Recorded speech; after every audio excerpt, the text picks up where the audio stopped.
Welcome to Outdrive, folks. I'm your host, Cliff Callis, and each week I'm bringing you actionable marketing insights you can apply to reach, connect with, and convert rural American consumers. Outdrive is powered by Callis, a full-service advertising agency with a focus on marketing rural America. Callis offers a wide range of integrated marketing services, including website development, search engine marketing, social media, video, and digital. We develop strategic and creative campaigns to build your brand and your business, and you can learn more about us at ecallis.com. Now join me in the front seat as we head out on the road to success. Let's go. Hey folks, welcome to Outdrive. We've got another great story to share with you today about life and work in rural America and in Canada. Our guest today lives in Vancouver after growing up in Canada's capital city, and he was actually introduced to us by one of our recent podcast guests, Nick Harrison. Once a stand-up entertainer, the pandemic back in 2020 threw our guest for a loop, essentially shutting down his career. But he didn't sit around. He pivoted, as so many people and businesses did, and discovered there was an opportunity in virtual team building through games, and he started a company to do just that. But he never expected it would become as popular as it has. Mike Cavers is the creative director of Outback Team Building and Training, a company which bought Mike's business and which specializes in both in-person and online team building. Mike spends his time each day concepting and creating new games for clients' employees to play virtually, from small companies with a handful of players to Google with several hundred participants. It's a business that they are scaling upward, and the sky's the limit as more people discover the power of play. It's a true success story that's happened over the past 4 years, and we're excited to help tell it today. Welcome to Outdrive, Mike. Thank you. Hey, I'm excited to get into everything that you've got going on in your life right now. You know, the idea of virtual team building using games is very provocative, and I don't know a lot about it. I want to learn more about that and the power of play. And I know that your life completely changed when the pandemic hit. So we ought to talk about what you were doing before and how that evolved into what you're doing today. But let's start by having you tell our audience a little bit about yourself. Great. I just want to say, Cliff, I'm very happy to be on Outdrive. It's a pleasure, and it's always fun to talk about yourself. So happy to be here. Well, take it away then. Fair enough. So my name is Mike Cavers, and I'm currently the creative director at Outback Team Building and Training, which is a company that provides team building experiences for companies with the goal of bringing companies together and making people find new connections with their colleagues through games, through charity builds like building bicycles for impoverished families, just a massive assortment of on-site and online events. And I know you live in Canada today. I do. Have you always lived there? I have, yeah. I grew up in the nation's capital, actually, in Ottawa, Ontario. And it's, it's a very cold place in the winter, Cliff. Yeah. Have you experienced a lot of cold in your life from where you're from? Probably not the kind of cold that you live with. Well, you know, in Vancouver, you know, we're like I would say like the LA of Canada. I'd say Vancouver is. From the Canadian mind, we've got a beautiful, balmy kind of weather in the winter where it's around freezing, which is quite warm.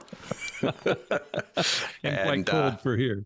Yeah, and in Ottawa, when I was growing up, you know, I actually, being Canadian, we've hit our first communication snag, I think in Celsius, not in Fahrenheit. Maybe I could get out Google here, but I would say the average temperature in the winter in Ottawa is about minus 15, minus 20. Yeah. That's cold. Yeah, and I get that is cold.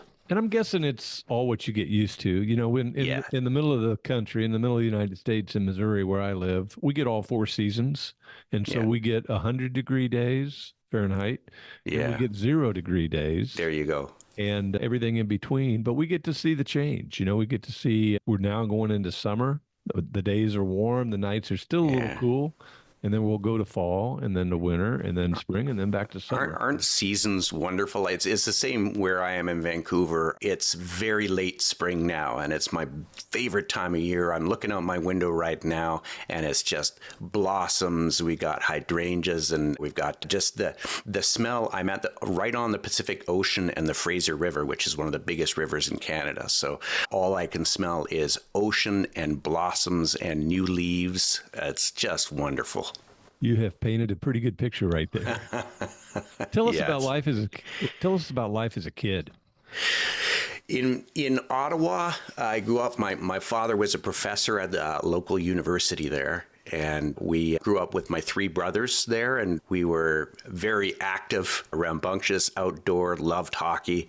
You know, kind of like the White House is an icon for the United States. The Parliament buildings in Ottawa is for Canada. And right beside the Parliament buildings is the Rideau Canal.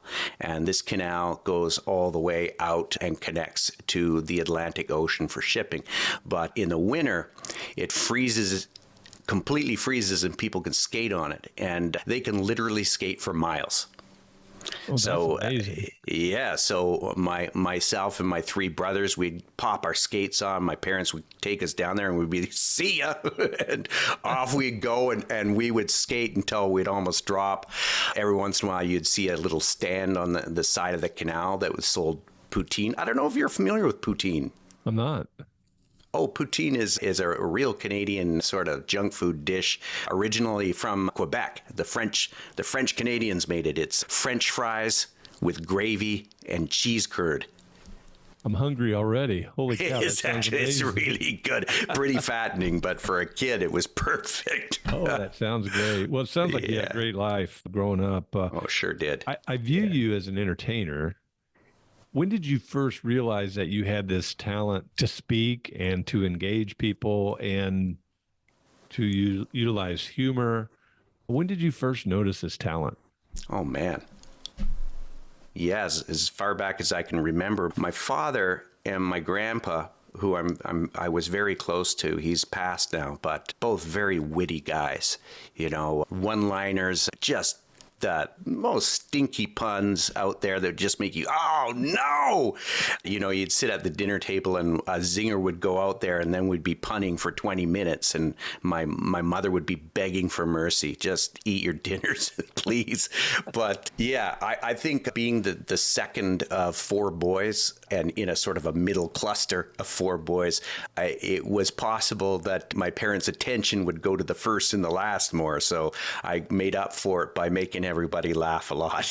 So at the dinner table and telling the funniest stories. And then by the time I got I got into a lot of trouble when I was a teenager, you know. I was a pain in the butt. And, you know, I got sent home from school a few times, hung out with the wrong kids and everything. But then right before, I think it was sophomore, junior, I guess in the United States you call it junior, right? When you're a junior in school, we just say grade 11. But Yes, that is correct. yeah, my aunt, actually my grandpa's sister, she was also a real card. Boy, she was funny. But she just said, Mike, you were born for the stage. You know, and I went, oh, maybe I was. So I joined theater in high school and suddenly was getting all the lead roles in the plays and got my sort of confidence up and actually got me so much belief in myself. I turned straight A's in my final year of high school and got into university. So, and studied acting in university along with literature and a few other things.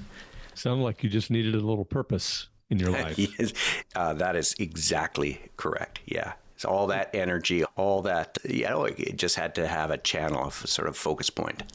So you still the king of the one-liners? Yeah, look, I'll put a line in the water anytime you want. Okay, Yeah. well, when you feel the opportunity, just drop it Sure, in. you I bet. love hanging out with our friends, and we use some of the best movie lines. You know, Oh, yeah. Yeah. we don't even need to go there. There's so many great movies and so many. Yeah, my wife was we were talking about that yesterday. She was making a tuna casserole, and I realized it was salmon, and I said, that's not a tuna. Oh, that's so bad. Sorry, man. That's a Really good not start, cool. though. That's a good Yeah, start. no. Feel free to Can drop it, in Mike? anytime. Can it? Yeah. Right. I know you're doing virtual team building with games, Yeah. and that changed. You got into that during the pandemic. What were you doing Correct. prior to that? Yeah, prior to the pandemic, my house, I've got two daughters and a wife, and the way I was supporting, and I got a place, so paying the mortgage and supporting my kids and everything, I was getting parts in TV shows, in commercials, little parts in TV shows. I didn't care for it much, but the commercials really pay off. So I was auditioning for them a lot.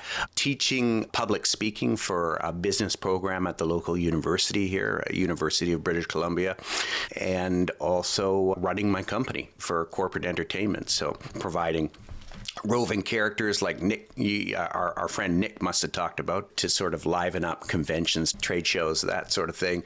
And comedy bits, bespoke entertainment where I write scripts to make CEOs look good, and comedy stuff like this is the history of your company with improv entertainers. Just a blast. I do anything and everything. I even produced a few local commercials.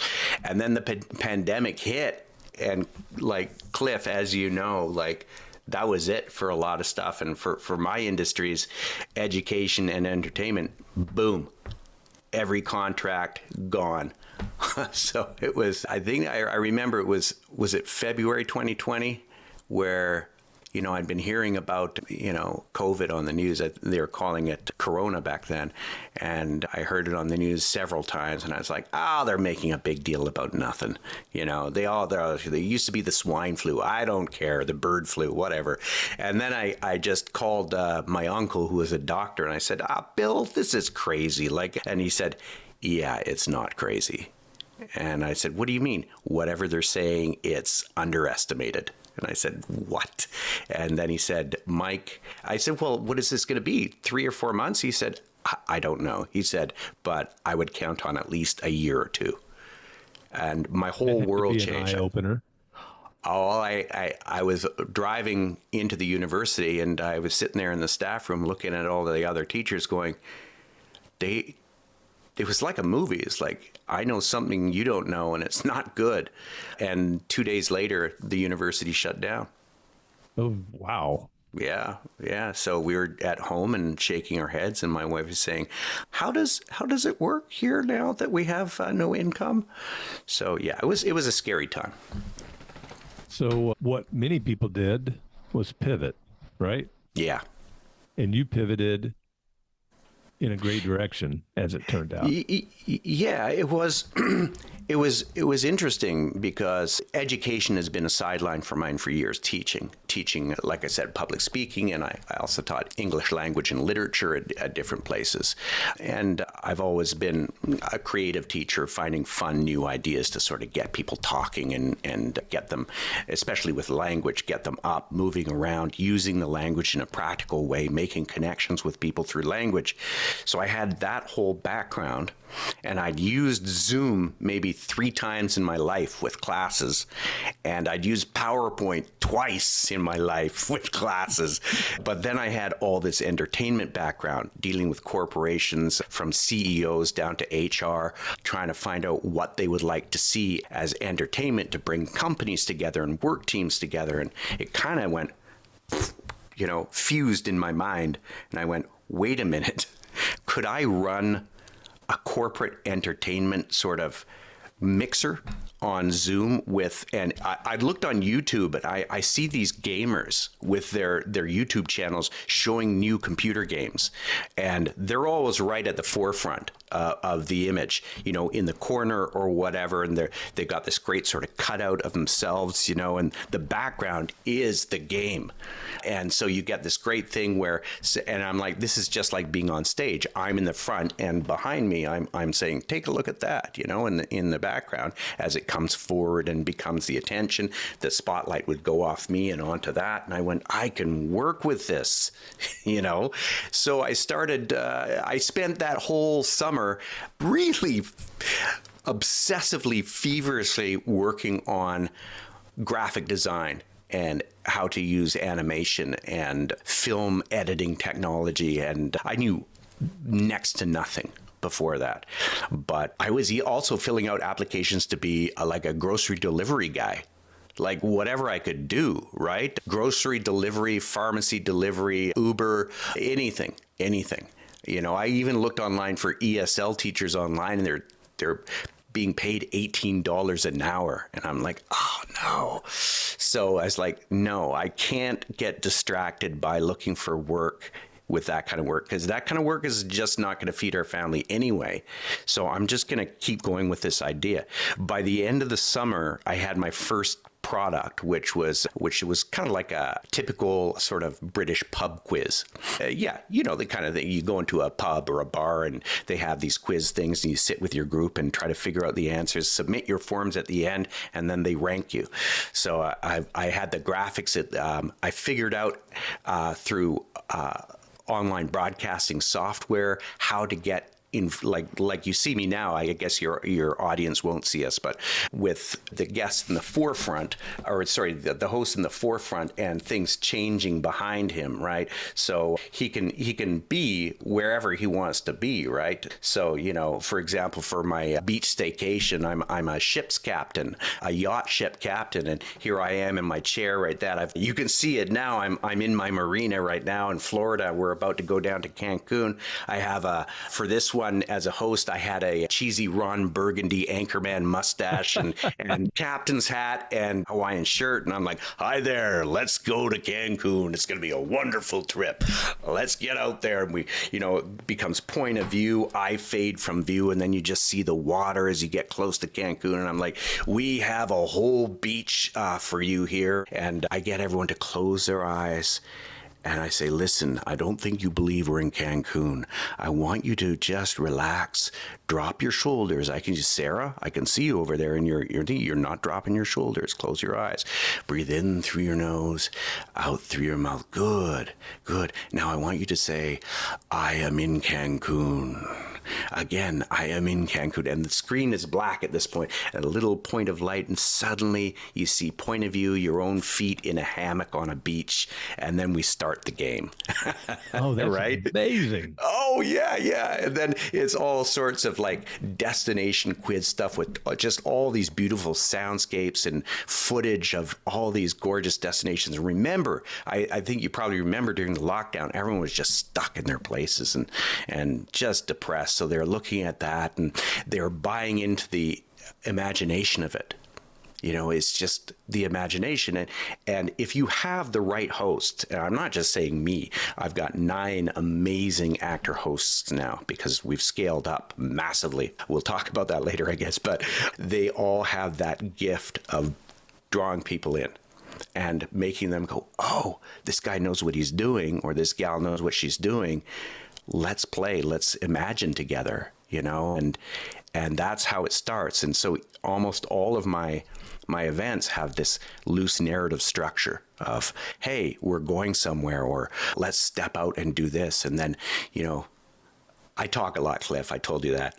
During that beach staycation event, you know, we'll be doing destinations. And then the next category is food, because everybody loves food, and food on vacation is the best. So they come back from a breakout room and I'm on the phone and I'm like, what, really? And I'm like, wait a minute, everybody. Yeah. And there's music playing in the background, like Caribbean sort of music. And I'm like, this is great. I just booked us an Airbnb down the beach with this full kitchen here. We're going to have a barbecue. Everybody, what do you want to bring? And just the psychology of it, you get, Gary, what would you make if everyone came to your house for a barbecue? And he'd be like, oh, ribs. I'd make ribs. Oh, fantastic. How'd you make them? And everyone's like, oh, they're getting into it. And I'm like, Sheila, Gary just called you and he wants you to bring a side dish. What would you bring? And we start building this imaginary meal together.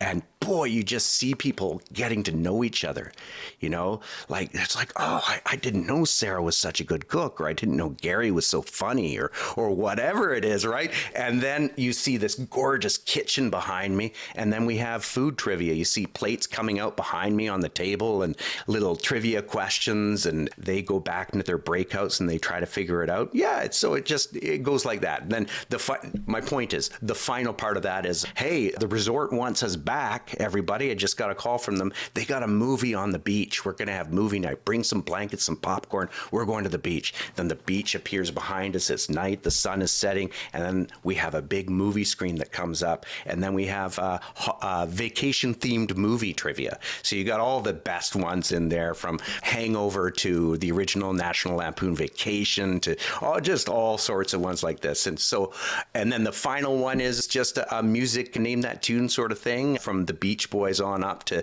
the Go-Go's Vacation to things that are a little more modern. And then they're just ready. They're done. We announced the winners.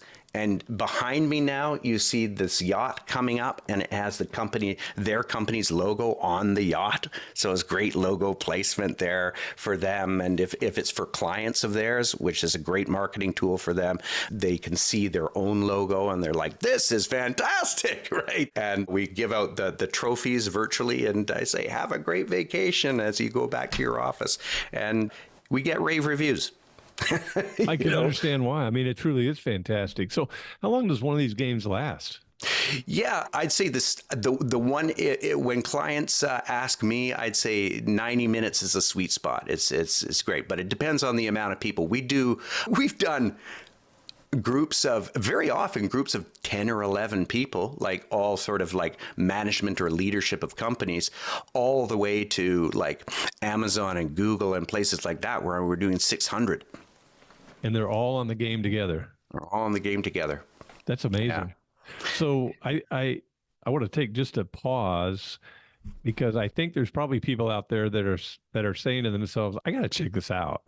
Yeah, right. So if they are doing that and they want to find out more about what you're doing and how all this works, where would you send them? I would send them to the company website that I'm creative director at. Is called Outback Team Building. And the URL for that is outbackteambuilding.com. And the first thing you see is tabs like virtual team building, in-person team building, training. They just go to virtual team building, click on it, and they get a whole roster of amazing events and activities for online. And Cliff, the most amazing thing to me, because I thought when the pandemic ended, I was like, is this industry even going to survive? Like, people are just going to go back to what they're doing. And it's so not true. We actually are booking more this early summer than we did last year. Why do you think that is? Because during the pandemic, companies and associations realized that this is actually an entertaining, useful solution to team bonding, team building that doesn't involve flying everybody into a central location. Not only that, during the pandemic, and I'm sure some of your listeners will just nod their head and say, yeah, that's true, people started hiring from everywhere, not just locally. So you got employees and work teams spread across a state or spread across a country or global.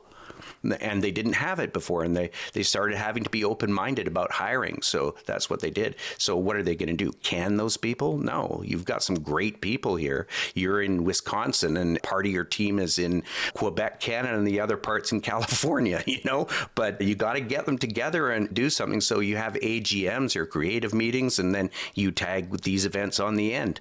And everybody leaves saying, oh, this is great. And so is this what you kind of coined the phrase, the power of play? Is that the way that is that your perspective on that? Yeah. Now, I don't know if I coined it. I gotta be perfectly honest with that. I think I saw it on LinkedIn somewhere, but I was like, yeah, that's exactly right. Well, the power of...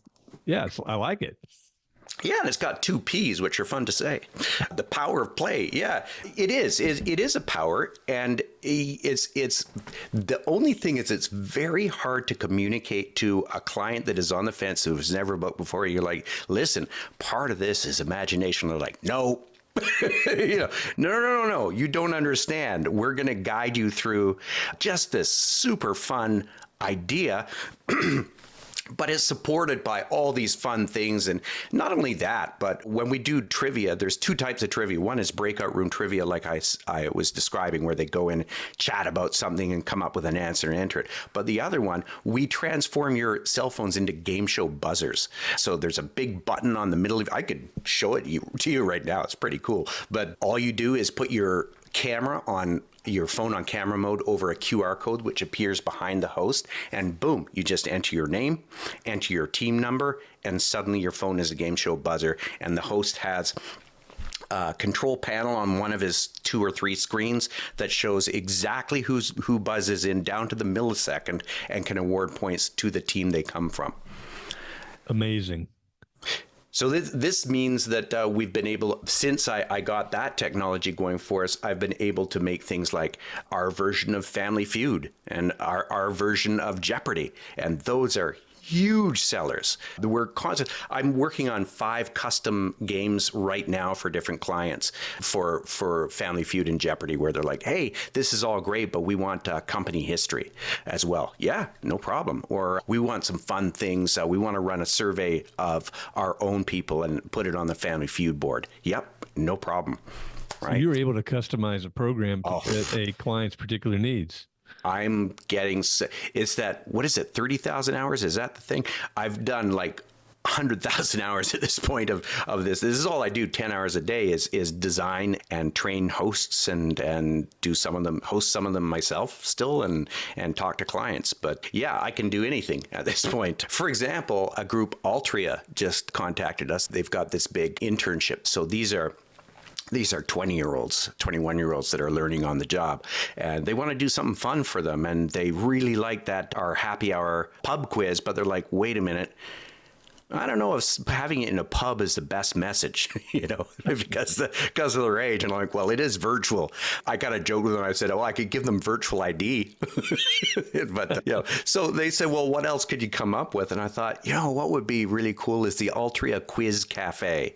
And instead of a pub, you're going to this gorgeous cafe. So I just started with this photo image that I found on Adobe Stock of a cafe. And I was like, oh, it's such a gorgeous exterior. And then I found another interior and started photoshopping it so it looked like the Altria Cafe. And then I photoshopped it so you could see the interior, the new interior through the windows of the exterior that I had. And then from there, I just went and came up with something. And by the time I demoed it for them, they're like, this is amazing. And I'm like, yeah, it is, and being able to have those kind of reviews where we just got loads of testimonials of people going, that was better than we ever thought it would be, So yeah, it's pretty cool. Yeah, actually, here we go. I know nobody can see this, so it's sad, but check this out. There it is. There's the Altria Quiz Cafe. There's their logo on the window. Yeah, it's Quiz Cafe. And when it's time to start, this actually becomes animated. It becomes like a real scene. Everything starts moving. Like, look at this. Amazing. Isn't that nice? It's amazing. Yeah, and then can you hear there's someone came by on a bike. And then after that, we come into the cafe, and then it begins. And so they're picturing themselves in there. Yeah. As it starts. So that's right. You talked earlier about scaling your business. Yes. And do you scale it by adding a host? And a host can serve X number of events or clients. How have you scaled your business? So by the timeline, by December 2020, I was booking companies. I was on LinkedIn, suddenly it exploded and people are asking me all these questions out of the blue. How can you do it? Where are you? How much does it cost? What do you have? All these companies hungry for just something to give to their at-home workers. And so I started booking like Fortune 500 companies, just anyone you could think of. But the business very quickly got unmanageable for me. I was working 12-hour days and I had very little time to train anyone to help me. So it was like having the tiger by the tail, right? By February, this guy, Murray, started going into my DMs for LinkedIn, just saying, hey, I'd really like to meet with you sometime. And I looked him up and he was the president and owner of Outback Team Building. And I thought, he's just trying to steal my ideas, and then finally I'm like, all right, I'll meet with you. So I met with him and we talked and talked. And I thought, this is a really great guy. He's got a really sharp mind for team building. He's on the same page as me for things. And then at the end of the conversation, he said, can I buy your company? And at that point, I didn't want to tell him, but I was like, I can't control this thing anymore.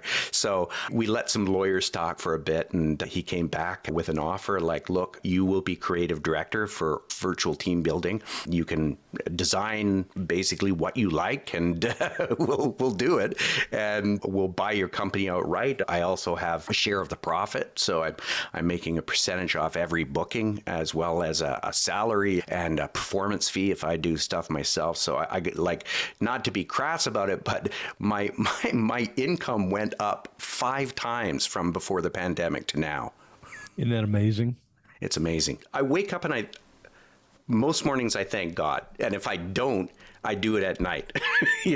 Just remembering no matter what's happening, how stressed out you might be, if you have that moment of where you just take a breath and be grateful, it all goes away, So yeah, that's how I felt. So scaling, my job was to hire the people I thought would be amazing, because it's a very special set of skills that make this work. So I hired a couple of people. Now we've got 9 to 10, depending on the time of year, and we're handling an average of about 45 to 50 virtual events per month in the down season. And then in seasons like October, where we've got all these super fun Halloween things, it goes up to about 120 events a month. And then December, as you can imagine, is the biggest month, and we go up to about 230 events in 3 weeks. That's amazing. So Yeah. that really is scaling. Well, as I think about, where you were and how you got to where you are today, and, you had a great idea. You worked your butt off to Yeah. build it up, and, there's no replacement for hard work. And then, No. and then you were smart enough to realize that maybe you needed some business support around you so that you could be the creative genius that you are. Well, I'm not going to say I'm a creative genius, but I definitely have a great sense of what people want to play at, because I've been doing this for so long. But as far as that goes, yes, I realized at that time when I got that offer to buy me out, I already realized, looking at Outback is one of the top 3 team building companies in North America. They've got all on site is the lion's share of their work, but virtual, they started doing, one of the few companies that saw virtual before the pandemic, but they had that marketing pull, that penetration into the market that I just didn't have. And I realized back then, well, what's going to happen after the pandemic? My wonderful, beloved clients, which listed about 30, who love me dearly, would book maybe 1 or 2 per year. And I thought, well, that's just not going to work, and I'm going to spend all my time marketing, and I'm not a professional marketer. I'm okay as an amateur. I'm pretty good at marketing, but not like professional marketers. They have a marketing team. They've got a sales team. And I thought, look, I'd rather have a percentage of something that has a wide net for when the industry changes, which it did. And I made the right decision for sure. Wise move. So where are new customers coming from now? New customers now are coming from websites that Outback advertise on. Mostly it's website marketing advertising. I think that's where I don't see social media as being very effective, not as much as it was. People are getting drowned out everywhere, including LinkedIn. And they've got some select websites that they know that companies go onto when they are looking to organize an event, organize some sort of thing. Catering for their event, for their team, or whatever it is, convention booking, that sort of thing. So then from there, you've got articles, helpful articles, which is, it's sort of education marketing, which is, as I'm sure is quite a thing right now. So you'll read articles about how to engage your employees and employee retention. You got all sorts of stats about employees leaving because they don't feel like they're really part of a group. So once you have those articles, then you can have solutions, and we're one of the solutions. Yeah. So that's where we get, that's basically our funnel right there. And boy, we just, it's been incredible. Like I listed before we started this, I listed some of the, it's like small mom and pop sort of companies. There's law firms and everything like that, all from rural America. Absolutely. Anywhere from, I'm looking at sort of Iowa, like Des Moines, Iowa, around that area, Pennsylvania, Indiana, Wisconsin, Oklahoma, Virginia, North Carolina. But also, it's incredible. Like Cliff, like we've done, a repeat customer of ours is Disney, Netflix, Cisco, the United Federal Reserve of the United States, the Department of Justice, the FDA, the American Bar Association. We do Intel, Facebook, LinkedIn, Salesforce, Google. We've got places like Thermo Fisher, Uber Freight. We've got post-secondaries like Stanford, NYU, South Hampshire University, Columbia University. We've got Wells Fargo, Sun Life. We've got the pharmas like Klein, Bayer. We've got Coca-Cola, Oreo, Kellogg, the Environmental Defense Fund, and then just random ones like the Native Women's Association of Canada. They use us all the time. They love us, and so it's just, you just meet people from everywhere. It's very impressive. Very impressive. So what's the future hold for you? More development, more research and development. I find if I just had more time, I would be spending it going to conferences where there's new meeting technology and seeing what can I do? What else can I do to make my games and my events more interactive, more compelling? Also, the future holds. We've decided to take 3 of my events, the Family Feud Social, it's called. Actually, we call it the Friendly Feud Social, obviously for marketing reasons. The Friendly Feud Social, which is a combination of like Family Feud style gameplay and social mixers based on the surveys you just finished. So it's all in context. Jeopardy, the Jeopardy Social, same sort of thing. You get game boards, and then after that, you get these fantastic conversation questions based on the categories you just finished. So you get a chance to meet everybody and actually have a reason to talk instead of somebody saying, now go into a breakout room and get to know each other, which is just so excruciating. So you've got all these fun things to talk about it. We can project them into the breakout rooms for reference. So we're taking Jeopardy, Friendly Feud, and Pop Culture Time Machine, which is one of my very favorites. And we're converting them into on-site events. So you can book it where the host will come to you, to your venue, your conference hall, your hotel ballroom, and plug his laptop into the big screen with AV and come out in front of you and be your on-site, in-person game show hosts and get people going. We've already done half a dozen of them in places. We've got one coming up in the United States in Palm Beach, Florida. But we're doing Toronto and Vancouver, of course. And yeah, but they're coming up. We got interest from places in New York and New Jersey. Yeah, it's going to explode. So we're taking a tight rein on it. So we just make sure it works well before we really open it up. So is the technology that you're utilizing, is it changing to make it, cheaper, better, faster? Yeah. Yeah. Yeah. For example, we're talking right now on Zoom, and, Zoom got a bad rap early in the pandemic for security. I think you probably remember all those stories that came out of people like invading meetings and showing awful stuff and just messing with people. Well, that actually motivated Zoom to be very, very tight on security. And they, contrary to their early reputation, if you really are familiar with Zoom, you know it's at least as safe as Microsoft Teams and Cisco's WebEx. So yeah, and to answer your question, Zoom is constantly coming up with new add-ons and things they can do, like live polls that you can do, live quiz things that you can take. But you know what? I've seen progression in all of those platforms. I gotta say, WebEx, of all people, when the pandemic started, I hated doing an event on WebEx. It was just so clunky, and their images were choppy, and their sound wasn't good, and they're buggy and everything. And we're doing them now, and it's just a different ballgame. Boy, Cisco's put a lot of work into that platform, and it's pretty darn nice. Yeah. Well, I tell you what you're doing is virtually amazing. Got that in, man. Did that just come up, or did you have it on your paper?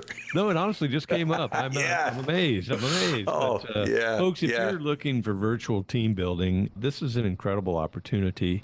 Outback teambuildingandtraining.com is where you can find more information. Mike, I've really enjoyed visiting with you today and learning about what you're doing. I really am impressed, and it just sounds like so much fun. And as business owners, we're looking for ways to bring our people together, and it's harder Yes. than ever because they're apart. So I think this is a great avenue for them. As we wrap up today, what else would you like to share with our Drive audience? Yeah, I just want to, I'm just going to get a little bit mushy with your audience and just say, look, what I've learned over the last few years is that we all have the same sensibilities when it comes to feeling like you want to be around people. We're tribal creatures. And I just want to say to everyone out there, you think that these games might be kind of a frivolous thing, but boy, they really make you feel like you belong again. And that's what it's all about. People are great. People are great. That's my final word. I like it. Mike, thanks for being with us today. You bet. It's been such a pleasure. Great. Folks, thanks for listening to Outdrive. I hope you've enjoyed our visit today with Mike Cavers, Creative Director at Outback Team Building and Training. Come back again next week, and I'll take you down the roads of rural America, where it's heaven on earth.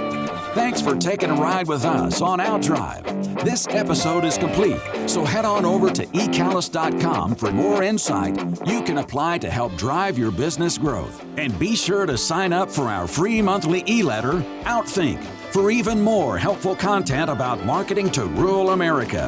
Have a great day and keep on driving.